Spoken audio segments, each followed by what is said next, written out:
ወተት እንደ ላም ወተት ፈሳሽ አይደለም። በባህር ውስጥ እንዳይበተን በጣም ወፍራም ነው፣ እንደ ቅቤ ነው። ምድር ላይ ካሉት እንስሳት ሁሉ ትልቁ ነው። እስከ 30 ሜትር ድረስ ይረዝማል። ክብደቱ ደግሞ እስከ 200 ቶን 200 ቶን ማለት ከ33 ዝሆኖች ጋር እኩል ነው። እዚህ ቪዲዮ ላይ በሚያምር ዘፈናቸውና ከውሃ በላይ በመዝለል ትርኢት በማሳየት ይታወቃል። ሰላም አለይኩም ውዶቼ፣ ዛሬ ሱብሃንአላህ የሚያስብላችሁን የአሳ ነባሪዎችን ታሪክ ነው የምነግራችሁ። በነገራችን ላይ አሳ ነባሪዎች አሳ ሳይሆኑ አጥቢ እንስሳት ናቸው። ምንም እንኳን በባህር ውስጥ ቢኖሩም አሳ ነባሪዎች እንደ ሰውና እንደ ሌሎች አጥቢዎች ሳምባ አላቸው። በቂልኝ ነው የሚተነፍሱት። ደማቸው ሞቃት ነው። እንዲሁም ደግሞ ልጆቻቸውን በወተት ያሳድጋሉ። ያመጋገባቸው ሁኔታ አሳ ነባሪዎች በሁለት ዋና ዋና ክፍሎች ይከፈላሉ። መንጋጋቸው ላይ ጥርስ ያላቸው እነዚህ እንደ ኦክቶፐስ አሳ ያሉትን አንድ ነው የሚመገቡ ሲሆኑ፣ ሁለተኞቹ ደግሞ መንጋጋቸው እንደ ማጣሪያ ብለን ያላቸው ናቸው። እነዚህ ጥርስ የላቸውም። ይልቁንም ከፍተኛ ያለው መጠን ውሃ ባፋቸው ጎርሰው በውስጡ ያሉትን ጥቃቅን የባህር ነፍሳት ክሪል አጥልለው የሚመገቡ ናቸው ማለት ነው። የመግባቢያ ጥበባቸው ደግሞ ከሌሎች እንስሳቶች ለየት ያደርጋቸዋል። አሳ ነባሪዎች በጣም ብልህ ናቸው። በባህር ውስጥ በመቶዎች የሚቆጠሩ ኪሎ ሜትሮችን ሊጓዝ የሚችል ዘፈን ወይም ድምፅ በማውጣት እርስ በርሳቸው ይግባባሉ። ከዛ ሁሉ በጣም ለየት የሚያደርጋቸው ደግሞ አስገራሚው የወተታቸው ሁኔታ ነው። እንግዲህ እዚህ ጋር ቪዲዮ ላይ እንዳካተትኩላችሁ የአሳ ነባሪ ወተት እንደ ላም ወተት ፈሳሽ አይደለም። በባህር ውስጥ እንዳይበተን በጣም ወፍራም ነው፣ እንደ ቅቤ ነው። ይህም ለልጁ በፍጥነት እንዲያድግና የሰውነት ስብ ብሉበር እንዲሰራ ይረዳዋል ማለት ነው። ከዛ ውጭ አሳ ነባሪዎች ብሉሄል የሚባሉት ምድር ላይ ካሉት እንስሳት ሁሉ ትልቁ ነው። ምላሱ ብቻ የአንድ ዝሆንን ያክል ክብደት ሊኖረው ይችላል። አሳ ነባሪዎች ያው ያስተዳደጋቸው ሁኔታ፣ እናቶቻቸው ለልጆቻቸው ያላቸው ፍቅርና እንክብካቤ እጅግ የሚደንቅ ነው። በነገራችን ላይ አሳ ነባሪዎች የእርግዝና ጊዜያቸው እንደ የዝርያቸው ቢለያይም በአማካኝ ግን ከ10 እስከ 17 ወራትን ሊቆይ ይችላሉ። ግልገሎቻቸው ሲወለዱ በጭራ በኩል ቀድሞ ይወጣል።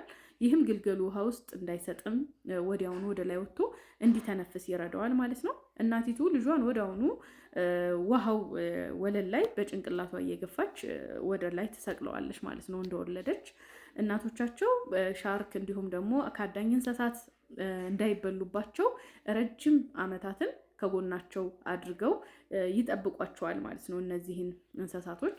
ከዛ ውጭ በጣም ብዙ የአሳ ነባሪ ዝርያዎች አሉ። በዓለም ላይ ወደ 90 የሚጠጉ ዝርያዎች እንዳሉ ይጠቀሳሉ። ግን አሁን የነገርኳችሁ ዋና ዋና የሚባሉትን ነው።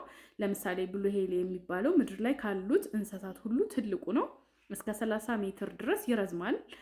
ክብደቱ ደግሞ እስከ 200 ቶን 200 ቶን ማለት ከ33 ዝሆኖች ጋር እኩል ነው ሊሆን ይችላል ማለት ነው። እና ከዛ ውጭ ሀምባክ አሳ ነባሪ እዚህ ቪዲዮ ላይ በሚያምር ዘፈናቸውና ከውሃ በላይ በመዝለል ትርኢት በማሳየት ይታወቃሉ ማለት ነው። ከዛ ውጭ ደግሞ ኦርካ የሚባል አለ። ኦርካ የሚባለው ገዳይ አሳ ነባሪ ነው። ብዙ ጊዜ የሚባለው ኪለር ሆይል ነው የሚባለው። በጣም ብልህና በቡድን የሚያድኑ ናቸው። ምንም እንኳ አሳ ነባሪ ቢባሉም በሳይንሳዊ አሰያየማቸው የዶልፊን ዝርያዎች ናቸው። ከዛ በመቀጠል ስፐርም አሳ ነባሪ የሚባል አለ። ይሄ በጣም ጥልቅ የሆነ ባህር ክፍል ውስጥ በመስመጥ በመጥለቅ የሚችሉ ናቸው። ትልቅ ጭንቅላት ያላቸው ናቸው። ከዛ ውጭ ሌላ የምጨምርላቸው የአሳ ነባሪ ግልገሎች በቀን እስከ 400 ሊትር ወተት ሊጠጡ ይችላሉ። በዚህም ምክንያት በቀን እስከ 90 ኪሎ ግራም ድረስ ክብደት ይጨምራሉ ማለት ነው። በፍጥነት ያድጋሉ። እና እንግዲህ ዛሬ የነገርኳችሁ ታሪክ በጣም እንደምታአጀቡበት እርግጠኛ ነኝ።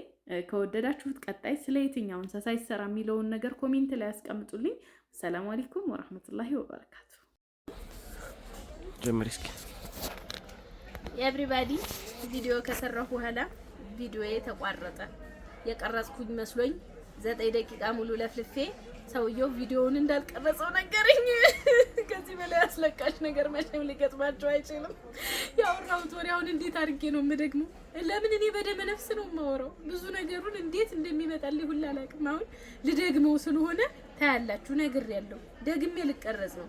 እንካ ቡናህን አንሳና ቡናውን እንዳልተፈላ ትቆጥረዋለህ። እሺ እየጠጣህ ቀረጽ። ሂድ እዛ ስል የነበረውን ደግመዋለሁ እንደምንም ፈልጌ። እንካያዝ ውሰድ እንጂ እንትኑን ነው እንጂ ጠጣ ያልኩት ይሄን ያዝና ቅረጽ እየተቃጠልኩ እንደሆነ ቅረጽ ኖርማል ነው። እሺ ኦኬ ምንድን ነበር ለኔ የነበረው መሰላችሁ? ምን አልኩ መሰላችሁ?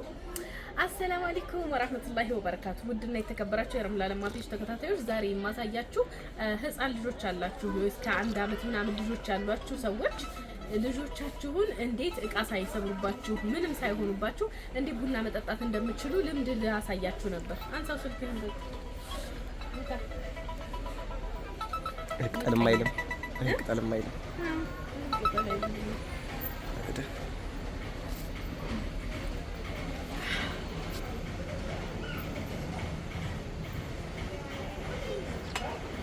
ቁማችሁ መጠጣት ተለማመዱ። በነገራችን ላይ ማለት ነው። በነገራችን ላይ አዳዲስ እቃዎች አስገብቻለሁ። እንደምታዩት እንደዚህ ቤታችሁ ውስጥ እንደዚህ ለየት ያለ ነገር የምትወዱ ሰዎች እነዚህ የቢላ ናቸው፣ ሴሪ ናቸው። በጣም ነው የሚያምሩት። ሴራሚክ ረከቦት ደግሞ ሴራሚክ ድስት በተለያየ ከለር በሚያማምር አምጥቻለሁ። እኛ ጋር የኩኪስ እንደዚህ ደግሞ ዘንድሮ አክለሪክ እንዴት እንዳማረበት ማለት ነው። ይሄንን አክለሪክ እስከዛሬ ከመጡት አክለሪኮች በጣም ነው የወደድኩት። አንድ ቅልል ያለ ነው ዲዛይኑም፣ መጠጫዋን እንዳሳያችሁ በጣም ነው የምታምረው። አያችሁታ? ቅልል ያለች አክለሪክ መታለች። ቆንጆ እቃዎች አምጥቻለሁ። ያው ለማዘዝ በ0914 699597 ማዘዝ ትችላላችሁ። የሻዮቹን ሱብሃንአላህ በዚህ የተጠጣ ሻይ እንዴት እንደሚጣፍጥ አልነግራችሁም። አንዳንድ ጊዜ በነገራችን ላይ እቃው ይወስነዋል፣ ለመጠጣትም ለመብላትም ማለት ነው። እና እንግዲህ እንደምታዩት እንደኔ የሚያስቸግር ልጅ ካላችሁ እቃ የሚሰብሩባችሁ ምናምን ከሆነ ቁማችሁ መጠጣት ተለማመዱ። ሌላ ምክር ልመክራችሁ አልችልም። አሁን እኔ ልጄ እየዳኸች በጥብጣለች እየቆምኩ ነው።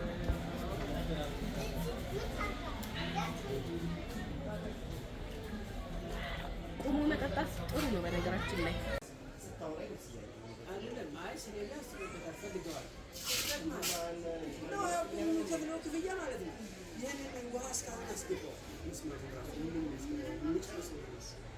ቡና አልጠጣሽ ለነገሩ አሁን አይደለም ቃል ሲስተካከል ነው እንጂ የሚሰራው አሁን ማለት ነው። ግን አሁን እንጂ